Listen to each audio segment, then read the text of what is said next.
Bismillahirrahmanirrahim.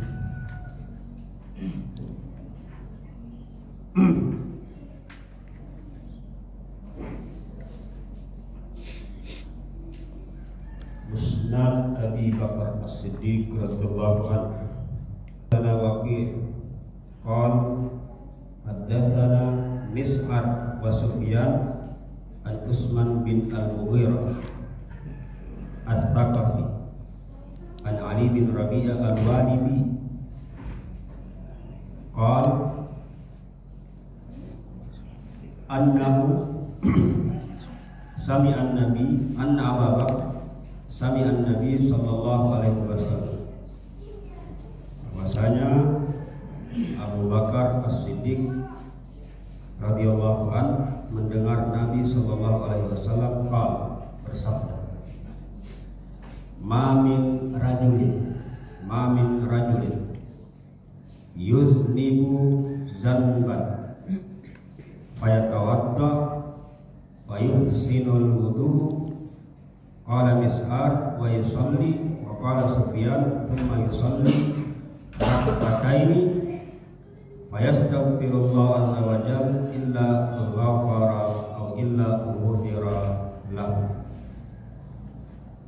Jadi Abu Bakar radhiyallahu anhu mendengar Nabi sallallahu alaihi wasallam pernah bersabda. Nabi bilang, ma min rajulin, siapa-siapa dari seorang lelaki, atau jika ada seorang lelaki yuznibu zanban, dia melakukan suatu dosa, dia berbuat dosa, fayatawadda fayuhsinul wudu, akan tetapi setelah dia berbuat dosa itu dia kemudian lalu berwudu, wudunya dibagus sekali, wudunya bukan asal berwudu tapi betul-betul berwudu. Qala Mis'ar wa yusalli atau qala Sufyan thumma yusalli rak'ataini fayastaghfirullah azza wa jalla illa ghufira lahu. Jadi ada laki-laki berbuat dosa, kemudian setelah dia berbuat dosa, dia sadar, lalu dia berwudu dengan sebaik-baik wudu, kemudian dia melakukan sholat 2 rakaat, fayastaghfirullah, dan dia memohon ampun kepada Allah, illa ghufira lahu, maka pasti laki-laki itu akan diampuni dosanya. Ada dua. Pertama, hadis ini adalah hadis yang dalilnya menunjukkan sesuatu yang khusus tapi maknanya umum. Maksudnya khusus karena di sini disebutkan ma min rajulin, laki-laki. Secara khusus disebutkan laki-laki. Tapi secara makna dia dia tidak hanya berlaku bagi laki-laki tapi perempuan juga.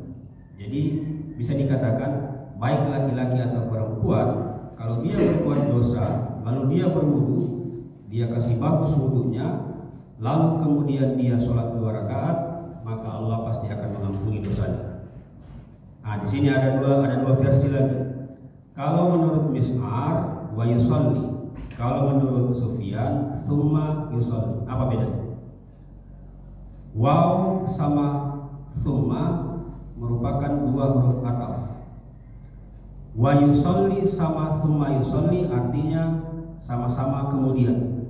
Jadi ada berbuat dosa, dia kemudian berwudu, lalu kemudian melakukan sholat. Kalau versi Mis'ar dia bilang wa yusalli. Kalau versi Sufyan dia bilang thumma yusalli. Wa yusalli itu tidak ada jeda. Jadi setelah dia berdosa, dia berwudu, habis berwudu tidak ada jeda, langsung dia sholat. Kemudian beristighfar, pasti akan diampuni dosanya. Kalau versinya Sufyan, setelah dia berbuat dosa, dia berwudu, tapi setelah berwudu dia tidak langsung sholat.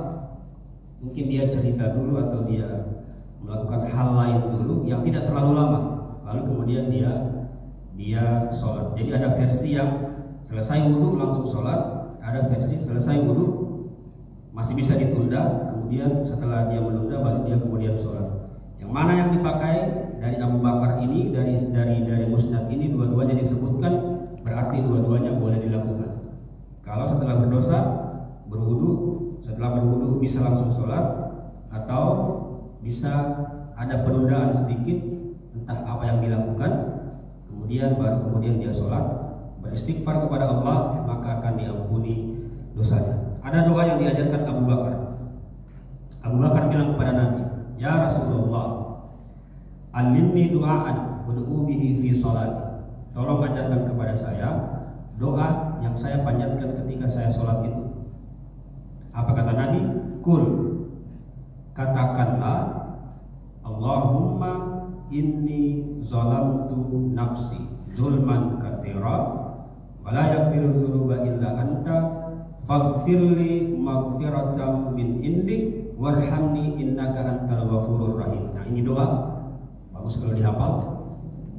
Doa yang bisa digunakan ketika sholat 2 rakaat tadi itu. Allahumma inni zalamtu nafsi. Ya Allah, sungguh saya telah menzalimi diriku sendiri, zulman katsira, kezaliman yang nyata. Wala yaghfiru dzunuba illa anta, dan tidak ada yang bisa mengampuni dosa kecuali Engkau. Faghfirli, maka ampunilah aku, maghfiratan min indik, dengan ampunan yang datang darimu. Warhamni, kasihani aku, innaka antal ghafurur rahim, sesungguhnya Engkau adalah Maha penghapus dosa dan Maha pengasih. Doa ini juga yang dibaca oleh Nabi Yunus ketika dia terjebak dalam 3 kegelapan. Kegelapan malam, kegelapan laut, dan kegelapan perut ikan paus. Kalau kita pernah dengar kisahnya, Nabi Yunus ditelan ikan paus, kemudian dia dibawa berkeliling laut selama 7 hari 7 malam. Riwayat lain mengatakan selama 1 bulan. Selama di dalam laut, di dalam perut, Nabi Yunus baca doa ini. Jadi doa yang memang khusus untuk memohon ampun kepada Allah Subhanahu wa ta'ala. Jadi saya ulang, yang pertama, dalil ini dalilnya khusus kepada laki-laki, tapi penggunaannya untuk semua mukallaf, baik laki-laki maupun perempuan. Yang kedua, ada versi ketika selesai berwudu bisa langsung melaksanakan sholat, atau bisa dijeda untuk melakukan hal lain lalu kemudian sholat. Dan yang ketiga, doa yang diajarkan oleh Nabi kepada Abu Bakar ini adalah doa yang sangat bagus kalau dipraktekkan. Bukan hanya ketika berbuat dosa, tapi bisa digunakan dalam setiap sholat lima waktu. Subhanakallahumma bihamdik, asyhadu an la ilaha illa anta, astaghfiruka wa atubu ilaik. Assalamualaikum warahmatullahi wabarakatuh. Hadis yang datang dari Abdullah bin Numair berkata bahwa Ismail atau yang disebut dengan Ibnu Abi Khalid dari sahabat bernama Qais berkata, qama Abu Bakar itu berdiri, fahamidallah wa asna alaihi. Jadi Abu Bakar berdiri di hadapan banyak orang, kemudian dia berkata, ya ayuhan nas, wahai sekalian manusia, innakum taqra'una hazihil ayat. Camkan baik-baik ayat ini, ayat yang ada di dalam surah Al-Maidah ayat 105. Ya ayyuhallazina amanu alaikum anfusakum la yadurrukum min dhilli idza tadaitum. Wahai orang-orang yang beriman, jika kalian tidak usah ragu jika ada orang atau ada kelompok yang mencoba coba mengganggu kalian atau mengajak kalian kepada kemungkaran. Izah tadaitum, selama iman kalian sudah kuat.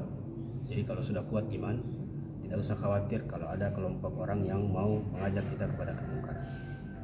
Wa inna sami'na Rasulullah sallallahu alaihi wasallam yaqul, karena sesungguhnya kami, kata Abu Bakar, mendengar Rasulullah bersabda, innan nas, sesungguhnya manusia, iza ra'ul munkar falam yughayyiruhu aw syakka ayya ummahumullahu biiqabi.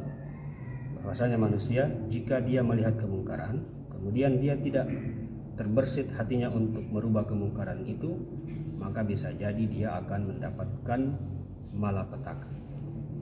Jadi maksudnya adalah orang yang kuat imannya itu dia tidak usah khawatir kalau ada orang lain yang mengajak dia kepada kemungkaran. Dan kalau imannya sudah kuat, maka dia sebaiknya ketika melihat kemungkaran mengubahnya. Kalau tidak, bisa jadi dia akan mendapatkan malapetaka. Assalamualaikum warahmatullahi wabarakatuh.